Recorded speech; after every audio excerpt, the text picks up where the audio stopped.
Ben dönüştürmeyi bilmiyorum. Birisine şey edeceğiz. Euzu billahi mineşşeytanirracim. Bismillahirrahmanirrahim. Elhamdülillahi Rabbil alemin. Ve salatu ve selamu ala seyyidina ve nebiyyina Ebil Kasimil Mustafa Muhammed ve alihi tayyibine tahirin ve ashabihil muntecebin. Hop. Vel vahidu bil husus. Şimdi konu vahittir. Bu vahidin kısımlandırılması, bu vahidi yaparken, kısımlandırırken vahid bir vasıftır. Her halükarda vasıftır ve vasıfla birlikte mevsuf vardır. Vasıf mevsuf üzerinden bu kısımlandırılma yapılıyor. Kendisiyle vahid ile vasıflandırılmış olan şey durumu nasıldır? Onun hakikatini ortaya koymaya çalışıyor. Yani demek ki burada vahid sözcüğü üzerinden konuşurken aslında maksat o vahid ile vasıflandırılmış olanının hakikatini ortaya koymaktır. Biz bazen bir şeyi vahid ile vasıflandırıyoruz. O vahid ile vasıflandırılmış olan gerçekten vahid midir yoksa hakikaten vahid midir değil midir? Vahid sözcüğüyle vasıflandırılmış olan mevsufların hakikatini ortaya koymaktır aslında. Yani konu bu. Vahid ile vasıflandırılmış olan mevsufların hakikatini ortaya koymaktır. Şimdi bu vahid ile vasıflandırılmış olan hakikatini ortaya koymak için diyor biz bu vahidi kısımlandırarak bunu ortaya koymaya çalışıyoruz. Zaten dikkat edilirse bir şeyin tarifi, eğer o şeyin tarifi bilinmiyorsa, kendisi bilinmiyorsa, onunla yüz yüze değilse, onun hakikatini cins ve fasılla onu tarif edemiyor isek, biz kısımlandırmayla taksim ederek, zihnimizde taksim edebildiğimiz kadar taksim ederek onun hakikatini ortaya çıkarmaya çalışıyoruz. Yani bir hakikatin tanımı bazen kısımlandırmak üzerinden ona varılıyor, bazen de onu tarif ederek onun hakikatine varılıyor. Buradaki vahidin hakikati vahid ile vasıflandırılmış olan hakikatini ortaya koymak için vahidin kısımlarını ortaya koymaya çalışıyor. Aslında vahidin kısımlarını ortaya koyarken o vahid ile vasıflandırılmış olanların çeşitlerini ortaya koymak anlamındadır. Dolayısıyla getirdi kendisi birinci ilk olarak el-vahidu ya vahid ya hakikidir ya gayri hakikidir şeklinde konuştu. Konuyu vahid-i hakiki üzerinden devam ediyor. Vahid-i gayri hakikiyi sona bırakmış. Vahid-i hakikiyi kaç isimle isimlendirileceğini en sonunda orada işaret ediyor. Ama vahid-i hakikiyi taksim ederken diyor ya vahdetul hakkadır. Eğer o vahdet o sıfat mevsufun aynısı ise, yani vahid sıfatı mevsufun aynısı ise o zaman vahdet-i hakkadır. O vahdet-i hakkanın zaten tek bir örneği vardır, bir hakikati vardır. O da Zat-ı Bari Teala'dır. Her ne kadar her mevcudun sırful vücudunu dikkate aldığımız zaman kendisiyle beraber yokluğu barındırdıkları yokluğu dikkate almazsa kendisinin o sırful vücudunu dikkate aldığımız zaman orada da kendisi diyor ki nedir? Vahdet-i hakkadır. Ama her halükarda müstaksal olarak, örnek olarak Zat-ı Bari Teala dışında vahdetül hakka ile vasıflandırılacak hiçbir hakikat söz konusu değildir diyor. Vahdetül gayri hakka da kendisi sıfatla vahdet birbiri vahdet ile vasıflandırılıyor. Mevsuf ile vahid birbirinden ayrıdır. Bunu işte kısımlandırdı. Bu vahdet-ü gayri hakka getirdi, kısımlandırdı. Dedi vahide bil husustur ya vahide bil umumdur.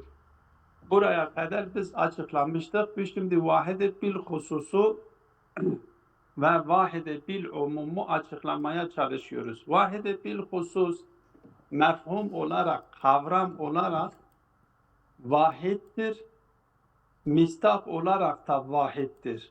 Yani kendisi bir şey vahide bil husus ile vasıflandırılmış ise yani mefhumu da vahiddir. Çünkü vahidle vasıflandırılmış. O mistak bir mefhum vardır. O mefhum vahidle vasıflandırılmış. O mefhumun mistakı da yine vahiddir.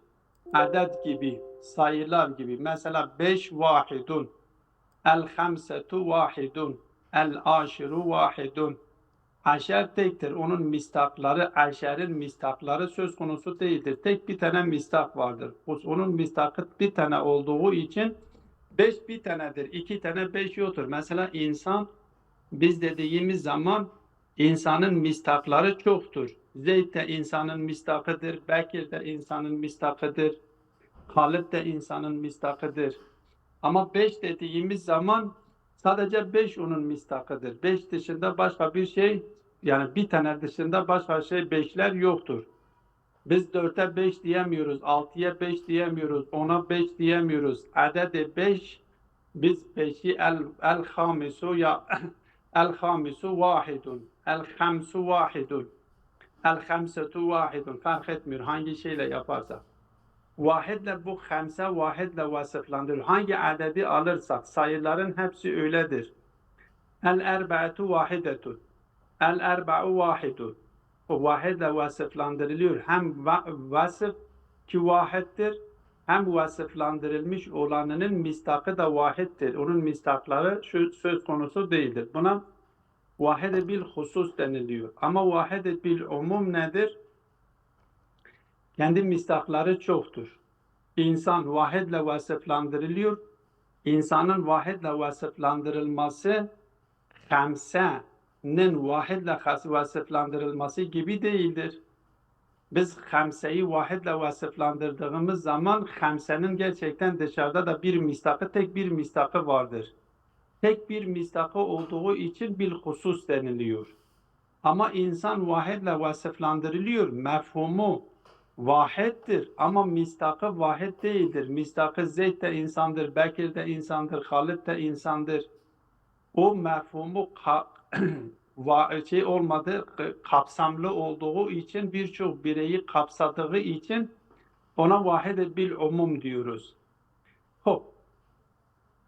Öyleyse vahide bil hususla vahide bil umumu anlaşılmış oldu. Bu sefer vahide bil hususu açıklarken vahide bil hususta vahid ile vasıflandırılmış olan mevsuf iki kısımdır. Yani o vahidle vasıflandırılmış olan vahide bil hususta vahid ile vasıflandırılmış olan şey iki kısımdır. Ya birincisi vahid ile vasıflandırılmış olan mevsuf öyle bir yapıdadır ki vahid ile vasıflandırılmış olan mevsuf öyle bir yapıdadır ki kendisi de doğal olarak bölünmeyi kabul etmiyor. Yani onda bölünme söz konusu değildir. Ve ikinci bir şey vardır, vahid bil hususta ikinci bir tane vardır ki vahid ile vasıflandırılan bölünmeyi kabul ediyor. Demek ki vahid bil hususta vahid ile vasıflandırılmış olan o mevsuf iki yapıdadır. Ya kendisi de doğal olarak bölünmeyi kabul etmiyor, ya doğal olarak kendisi bölünmeyi kabul ediyor. Yani vahid bil husus ile vasıflandırılmış olan o mevsuf kendisi bir yapıdadır ki o mevsufun kendisi de bölünmeyi kabul etmiyor. Bu birincisi bölünmeyi kabul etmeyen kendi başına diyor iki türdür. o bölünmeyi kabul etmeyen. Mesela vahid ile vasıflandırılmış olan mevsufun kendisi de mefhum olarak vasıflandırından farklı değildir. Diyelim ki el-vahdetu vahidetun. El-vahdetu vahidetun. Biz burada vahdet de birdir, mefhum da vahdettir. Mevsuf vasıflandırılmış olan da vahdettir. Vahid ile vahdettir. Kendisi zatı itibariyle bölünmeyi de kabul etmiyor. Vahid de bölünmeyi kabul etmiyor. Vasıf da mevsuf bölünmeyi kabul etmediği gibi vahidin kendisi de bir mistakı vardır. İki tane mistakı yoktur. Vahid bil husustur. Vahid ile de vasıflandırılmıştır. İkincisi ise mefhum olarak vasıftan farklıdır. Yani o vasıf vahid ile vasıflandırılmış olan vahid değildir. Bu söylediğimiz örnekte el-vahdetu vahidetun. Burada vahid ile vasıflandırılmış olan nedir? Vahdetun kendisidir. Mefhum olarak da aynıdır. Ama ikinci kısım diyor ki kendisi nedir? Mefhum olarak birbirinden farklıdır. Bu ikincisi mefhum olarak vasıftan farklı olan bir şeydir. Örnek olarak bunun birkaç tane örneği vardır. Bunda da diyor ki bu mefhum olarak vahidden farklı olup da vahid ile vasıflandırılmış olan ya vez'idir ya vez'i değildir. Vez'i dediğimesinin manası yani şeyle işaret edilebilir, his ile işaret edilebilir, hissidir. His ile ona işaret edilebilir. Mesela nokta gibi. Biz noktayı el-noktetu vahidetun. Mesela noktayı vahid ile vasıflandırıyoruz. Nokta kendisine işaret edilebilen bir hakikattir. Hissidir. O noktanın kendisi parçalanılabilecek mistakları da söz konusu değildir. Vahdettir, vahdet-i bil husustur ve kendisi vahidle vasıflandırılmıştır. Vahidle vasıflandırılan şey de mefhum olarak vasıftan ayrıdır. Birisi noktadır, birisi de vahiddir. Yahut da bu mufarıktır, vez'i değildir, mufarıktır. Yani his ile idare edilecek bir şey değildir.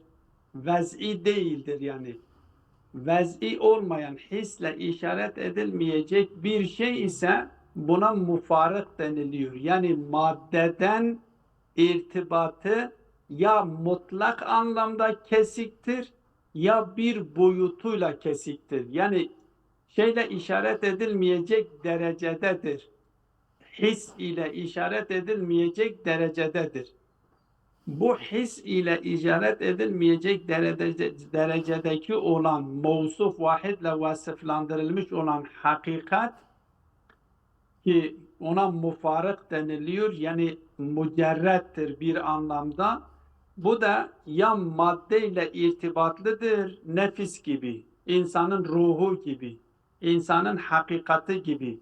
İnsanın hakikati nefistir. O nefis tek bir hakikattir. Vahidle vasıflandırılıyor ve bu işaret edilebileni vahid bil husustur ve kendisine işaret edilebilecek nitelikte de değildir. Ya aslen maddeyle irtibatı söz konusu değildir. Maddeyle irtibatı söz konusu olmayan da okul diyor.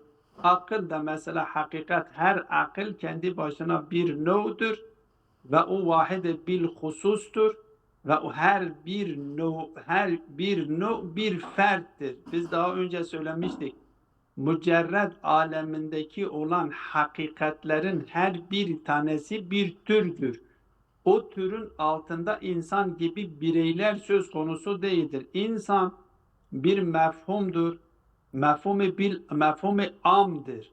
Ama biz her okul mücerred varlıklardaki olan her bir hakikat kendisi dışında onu başka birisini kapsayacak nitelikte olmadığı için ona bil husus diyoruz. Çünkü mistakları tek bir tanedir. Her birisi kendisiyle vahid vasıflandırılıyor. Dolayısıyla o vahid-i bilhusus olmakla birlikte vez'i yapıda da değildir. Yani kendisine işaret edilecek bir hakikat de değildir. Belki ispatlanılacak bir hakikattir nefiste olduğu gibi. Hop.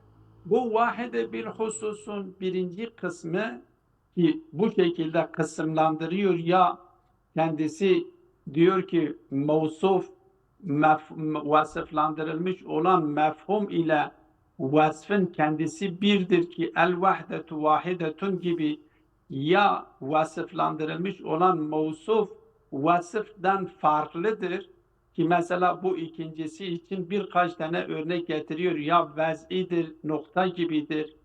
Ya gayri vez'idir, okul-i mufarık gibi ki bunun için hem nefsi örnek getiriyor hem akılları örnek getiriyor. Bu o kısımlandırılmayacak kendisinde mevsuf öyle bir yapıdadır ki kendisi doğal olarak bölünmeyi kabul etmeyen kısımdır. O bir hususun ikinci kısmı yani vahid ile vasıflandırılmış olan mevsuf doğal ve tabiat olarak bölünmeyi kabul edecek yapıdadır. Bunun kendisi de iki kısımdır diyor. Bir, zati olarak bölünmeyi kabul ediyor. Mesela miktar gibi nicelik manasını ifade eden sözcüklerin hepsi ki niceliği mesela kem biz dedik kem niceliği ifade eden hepsi bunlar ne yapıyor? Zati itibarıyla her ne kadar kendileri seth gibi, hat gibi, hacim gibi bunlar zati itibarıyla bölünmeyi kabul ediyor. Zati olarak bölünmeyi kabul ettikleri için birinci merhale mefhumları bir değildir. Yani sıfatla mevsuf mefhumları bir değildir. İkinci farklılık da budur. O vasıflandırılmış olan zati itibarıyla bir yapıdadır ki kısımlandırılmayı, bölünmeyi kabul ediyor. Miktar gibi. Mesela kemi muttasılda zaman gibi kemi muttasılı gayri kar, kemi muttasılı kar gibi, kemi muttasılı kar mesela şey gibi hacm. Hacim kendisi vahittir ama kısımlandırılabiliyor. Mesela şey diyelim seth, yüzey dediğimiz zaman kendisi vahidle vasıflandırılıyor ama zatı itibarıyla ne yapılabiliyor?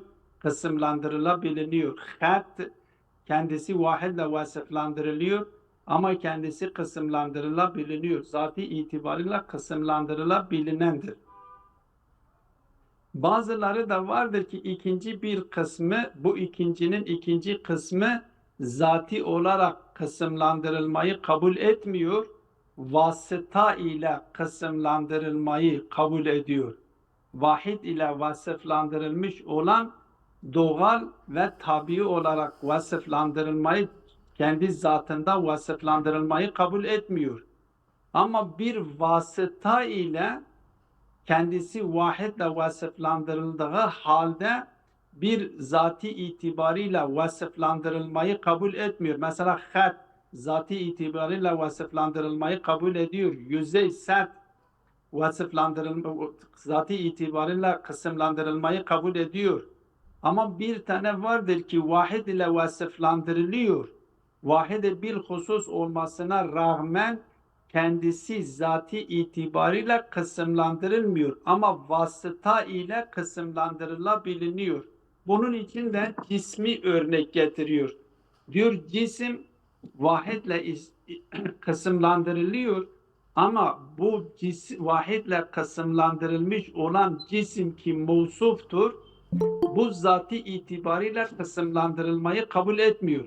Ama cisimde hacim olduğu için hacim zati itibariyle kısımlandırılabiliyor. Mesela hacim vahidun dediğimiz zaman kendisi vahidle vasıflandırılmış ama hacmin üç boyutu olduğu için tol, arz, umk olduğu için biz onu bölebiliyoruz. Yani zihnimizde onu kısımlandırabiliriz.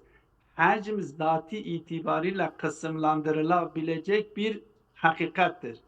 Ama cisim kendisi zati itibariyle kısımlandırılmıyor. Biz cismi vahidle vasıflandırıyoruz. cisim vahidle vasıflandırıldığı halde kendisi zati itibariyle kısımlandırılmıyor. Ama o cisim hacim ile beraber olduğu için hacim vasıtasıyla cisimde kısımlandırılıyor. Yani asıl o kısımlandırma hacme aittir. Cisimde hacimsiz olmadığından dolayı cisimde hacimle birlikte hacmin vasıtasıyla kendisi de kısımlandırılabiliyor. Vahid bil husus hakkında bu kısımları beyan ediyor. Ondan sonra vahid bil umuma gidiyor. Vahid bil umumu da ikiye ayırıyor. Bu vahid bil umumu kısımlandırırken diyor ki vahid bil umum iki kısımdır. Bir mefhumidir. Mefhumu kendisi vahid ile vasıflandırılıyor. Senin sesin gitti Seydan. Vücutsaldır. Alo. Vücutsal olan yine kendisi kısımlandırılıyor. Vahid ile kısımlandırılıyor. Efendim? Seydan senin sesin gitmişti geldi. Sanki bir soru mu sordular ya bir şey mi Senin söylediler? sesin bir ara gitti şimdi geldi. Ha, bir telefon geldi ben kapattım hemen. Ondan. Tamam. Evet tamam. Vahide bil umumi de ikiye ayırıyor. Vahide bil umumi ya vahide mefhumidir ya vahide vücudidir. Bunu da biz vahide bil hususi ile ilgili olan metni tatbik edelim. Ondan sonra vahide bil umuma geçelim. Hop. Diyor ki el vahidu bil hususi imma en la yenkasime min haythu tabiatil ma'rudeti lil vahdeti eyden kema la yenkasimu min haythu vasfi vahdetihi ve imma en yenkasime. Dikkat edin. Şimdi vahid her halükarda kendisi vasıftır. Vahid ile vasıflandırılmış olan şey husustur. Yani am değildir. Mistakıt bir tanedir, çok değildir. Bu vahid ile vasıflandırılmış olan mevsuf ki hastır, sadece bir mistakı vardır, bireyleri çok değildir. İmma bu maksus, imma en la yenkasime min haythu tabiatil ma'rudeti lil vahidi eyden. Şimdi vahid olarak zaten kısımlandırmıyor. Vahid ile vasıflandırılmıştır. Kema la yenkasimu min haysu vasfi vahdetihi. Yani vasıf, vahdet ile vasıflandırıldığı için kısımlandırılmıyor. Ama vahdet ile vasıflandırılmış olan o mevsufun tabiatı nasıldır? Ki vahdet kendisine arız olmuş, o da ma'ruzdur. O ma'ruz yani aynı zamanda mevsuftur. Vahidi vasıf alırsak kendisine mevsuf diyoruz. Vahidi arız alırsak kendisine ma'ruz diyoruz. Öyleyse bir vasıf vardır, bir mevsuf vardır. Bir arız vardır, bir ma'ruz vardır. Şimdi arız nedir? Vahiddir. Ma'ruz nedir? O vahid ile vasıflandırılmış olan hakikattir. O hakikat ki ma'ruzdur, mevsuftur, vahid ile vasıflandırılmıştır. Doğal olarak, tabiat olarak, hakikat olarak kendisi ne yapılmıyor? Kısımlandırılmıyor. Nasıl ki vasfı kısımlandırılmıyor, kendisi de kısımlandırılmıyor. Hop. Bu ve imma en yenkasimu yahut da o vasıflandırılmış olan, o ma'ruz olan, vahid ile vasıflandırılmış olan hakikat, vahidin kendisine arız olmuş olan hakikat, doğal olarak, yapı olarak kısımlandırılabilir. Bu iki kısımdır. Bu iki kısımdan birinci kısmı ele alıyor. Diyor ki vel evvelu doğal olarak, tabiat olarak, hakikat olarak vahidle vasıflandırılmış olan o hakikat, o mevsuf, o ma'ruz imma nefsu mefhumil vahdeti ve ve imma gayruhu. O mefhum-i vahdetin kendisidir. Yani o vahid ile vasıflandırılmış olan şey de mefhum olarak da vahid gibidir. El vahdetu vahidetun gibi. Ve ikisi de kendisi de ve ademul inkısami, her ikisi de kısımlandırılmıyor. Ve imma gayruhu, yahut da o vahid ile vasıflandırılmış mevsuf ya yahut da vahid için ma'ruz olmuş o ma'ruz zati itibariyle kısımlandırılmıyor. Kısımlandırılmamakla birlikte mefhum olarak vahdetten farklıdır. Ve imma gayruhu. Ve gayruhu, bu gayri olan imma vad'iyyun, ya vad'idir ve imma gayru vad'iyyin, yahut da vez'i değildir. Vez'iden burada maksat yani işaret edilebilir. His, duyu, organlar alanına girebiliyor. Biz duyu organlarımızla ona işaret edebiliyoruz. Dikkat edin. Bakın vahidi kısımlandırıyor. Ama vahidi kısımlandırmak üzerinden vahidle vasıflandırılmış olanlarını ortaya koyuyor. Onları tarif etmeye çalışıyor. O vaz'i olan nedir? Ken noktetil vahideti. Noktayı vahid, tek bir nokta gibi. Bu nokta vahiddir, vahid ile vasıflandırılmıştır. Kendisi zati itibariyle de kısımlandırılmayı kabul etmiyor. Doğal olarak kısımlandırılmayı kabul etmiyor.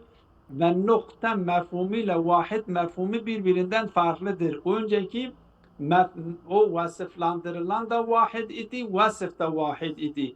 Ama burada vasıflandırılan noktadır. Vasıf ise vahiddir. Ve imma gayru vad'iyyin, gayru vad'iden maksat da nedir? Gayri vad'iden maksat yani duyu organlarına girmiyor. Duyu organlarla kendisine işaret edilmiyor. Bunu da örnek diyor ne gibi? Diyor kel mufariki. Yani mufariki minel madde. Maddeden mufarık olan, maddeden ayrı olan, madde dışında olan. Bu mufarık ve huve imma muteallikun bil maddeti bi vecihim ma. Elbette ma yoktur, ben ekliyorum ma'yı. Yani bir şekilde maddeyle bir irtibatı söz konusudur. Mufarıktır, zati itibariyle mufarıktır. Ama kendi işlerini yapma bağlamında, kendi eylemlerini gerçekleştirme bağlamında maddeden ayrı değildir. Maddesiz iş yapamıyor. Madde ile kendi işlerini gerçekleştirebiliyor. Buna da nefs diyoruz. Ken nefsi, insan nefsi zati itibariyle eğer hatırlarsanız biz cevherleri kısımlandırırken, cevherden bahsederken, cevher ve o makulat-ı aşir dediğimiz makulelerden bahsederken dedik ya arazidir ya cevherdir, ya arazdir ya cevherdir. Cevher olanlarını da 5 kısma ayırmıştık. Akıldır, nefistir, maddedir, surettir, cisimdir.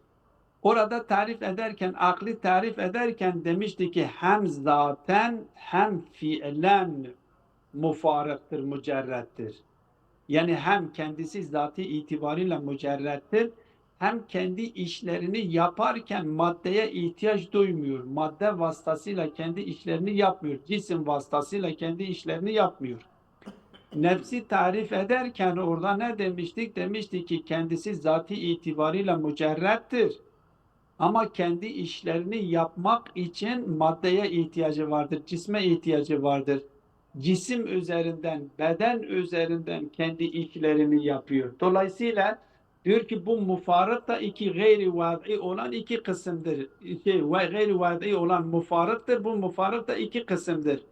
İmma mutaallikun bil maddeti, yan bivecin bir şekilde maddeyle bir ilişkisi söz konusudur. Yani kendi eylemlerini gerçekleştirmekte, kendi faaliyetlerini gerçekleştirmekte maddeye, cisme bağlıdır. Cisim üzerinden yapıyor. Bu da nedir? İnsan nefsi gibi. İnsan ruhu gibi zatı itibarıyla mücerrettir ama kendi işlerini yapma bağlamında ne yapıyor? Kendisi maddeye ihtiyaçtır. Bu da vahdetle vasıflandırılıyor. Ama vahdet-i bil husustur. Vahdet-i bil umum değildir. Bu nefsin tek bir hakikati vardır. İki tane hakikati söz konusu değildir. Tek bir hakikati vardır.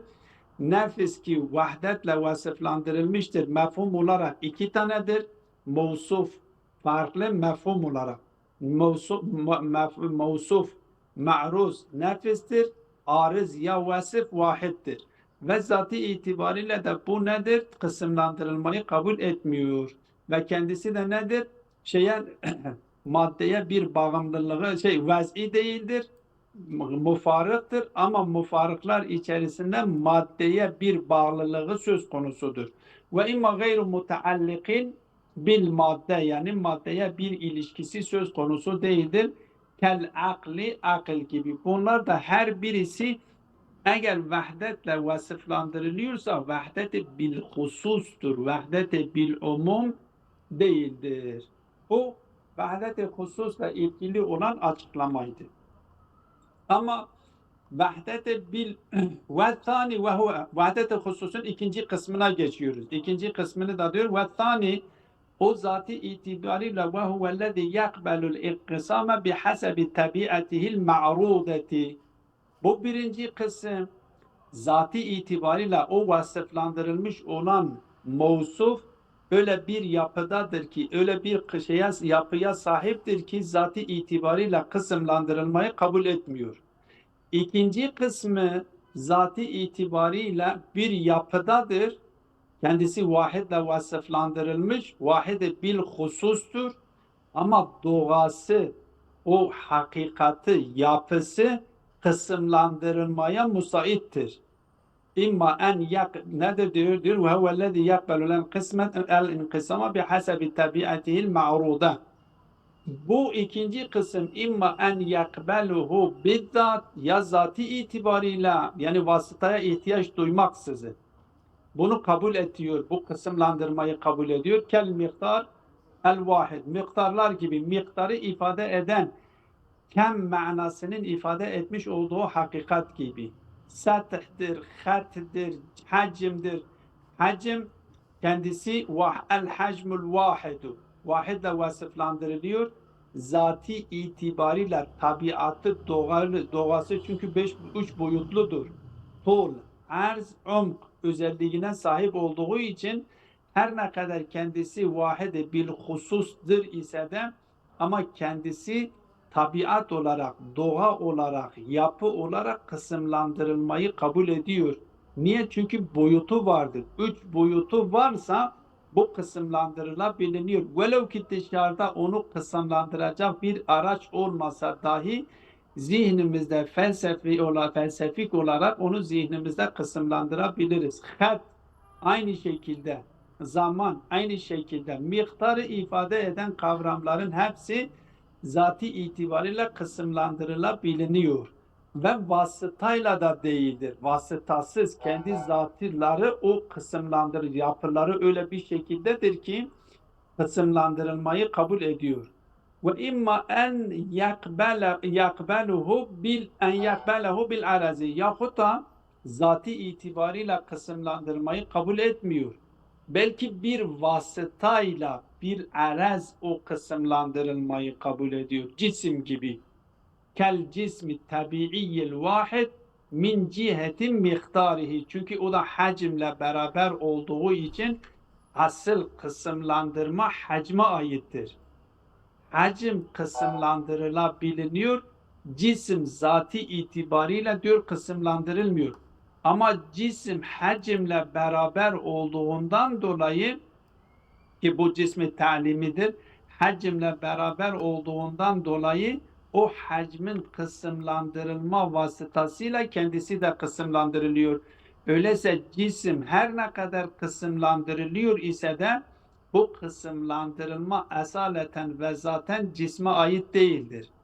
Belki esaleten ve zaten o hacme aittir, o miktara aittir. O hacim yapıldığı için, kısımlandırıldığı için cisimde onunla birlikte kısımlandırılmış oluyor. Bu vahidul bil husus manasını ifade eden bu kısımlardır. Şimdi vahidun bil umuma geçiyoruz. Vahidun bil umum. Bunu da iki şekilde diyor ki vahide bil umum. Dikkat edin, yine mefhumlar üzerinden gidersek, kavramlar üzerinden gidersek, yani burada vahidle vasıflandırılmış olan hakikat bir mefhumdur. O mefhumu amdır. Yani kabiliyeti sıdk ber efradi kesiren niteliğine sahiptir. Birçok bireye birçok bireyi kapsama kabiliyetini taşıdığı için kendisine am deniliyor. İnsan gibi, hayvan gibi mefahim-i külli, bu 5 tane mefhum ki mantıkta kulliyat-ı hams olarak kendisinden bahsediliyor ki cinstir, fasıldır, no'dur, araz-ı khastır, araz-ı amdır. Bu mefhumları biz vahdetle vasıflandırıyoruz. Ama bu vahdetle vasıflandırılmış olan mefhumların kendisi amdır. Niye amdır?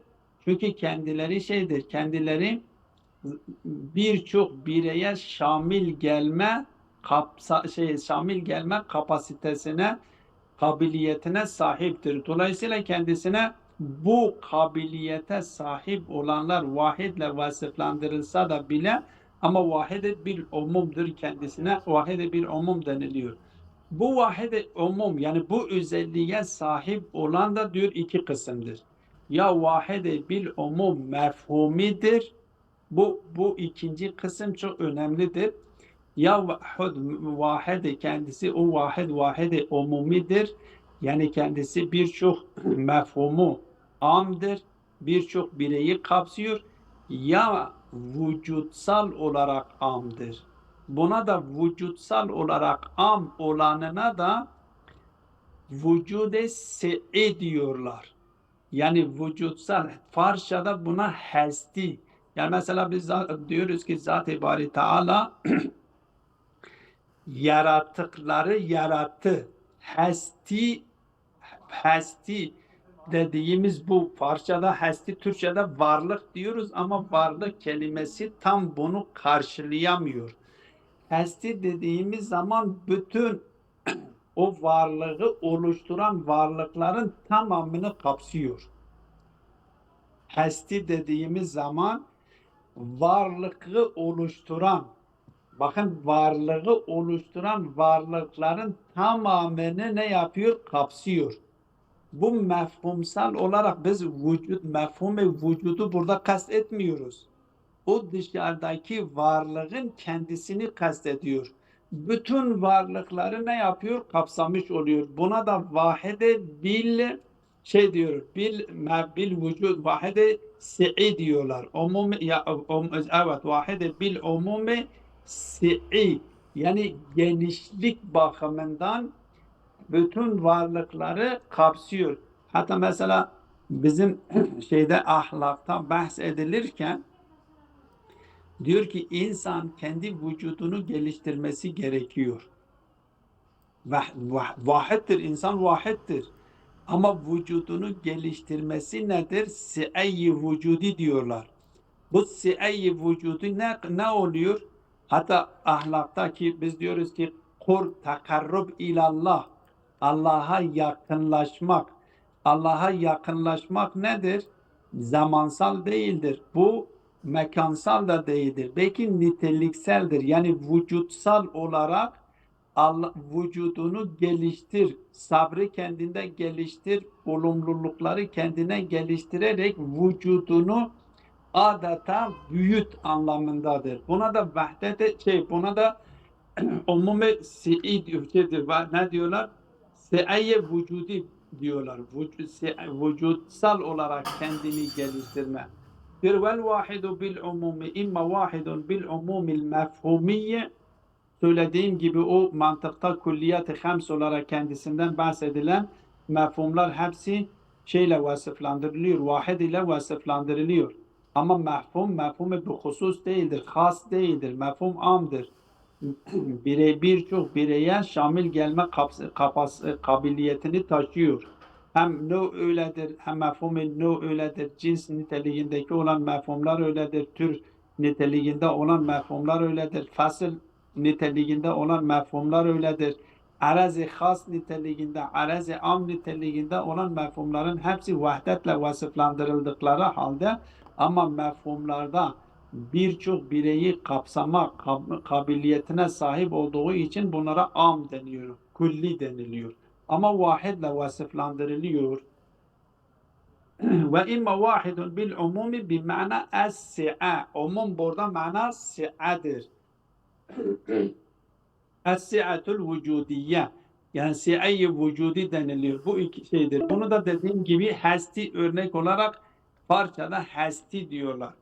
Vel evvelu imma vahidun nev'iyyun, ya vahidun nev'idir ke vahdetil insan, ve imma vahidun cinsiyun ke vahdetil hayvan, ve imma vahidun araziyun ke vahdetil maşi ve dahik. İşte bu arazi ister has olsun ister am olsun.